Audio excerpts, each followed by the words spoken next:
F1 F2 ரெண்டையும் press பண்ணிட்டு select லெவலில் 1 4 0 கொடுத்துட்டு அடுத்து டவுனரை அடுத்து டெஸ்ட் டிரைவ் கொடுத்துட்டு F2 கொடுத்துட்டு 2 கொடுத்துட்டு என்ட்ரு கொடுத்து அடிக்க வேண்டியது.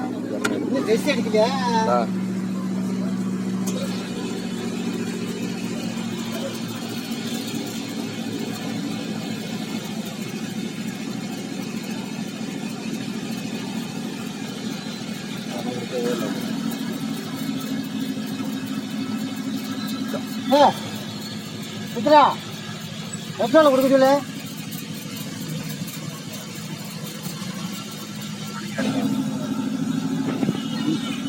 ஆட்டோமேஷனில் போய்ட்டு அளவு நாசில் டெஸ்ட் கொடுத்ததுக்கப்புறம் தான் இதுலேருந்து டெஸ்ட் அடிக்க முடியும்.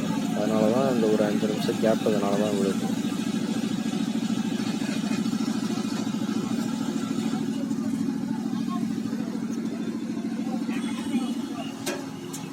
லாஸ்ட்டாக டெஸ்ட் அடித்து முடித்தாங்க. எடுத்து பம்பில் வச்சுட்டு 5 செலக்ட் பண்ணிடலாம். அப்புறம் சிஏ வந்து டபுள் என்டர் கொடுத்தோம்னா கன்ஃபார்ம் ஆகும். லாஸ்ட்டாக எஸ்கேட் அழுத்தினோம்னா அவ்வளோ.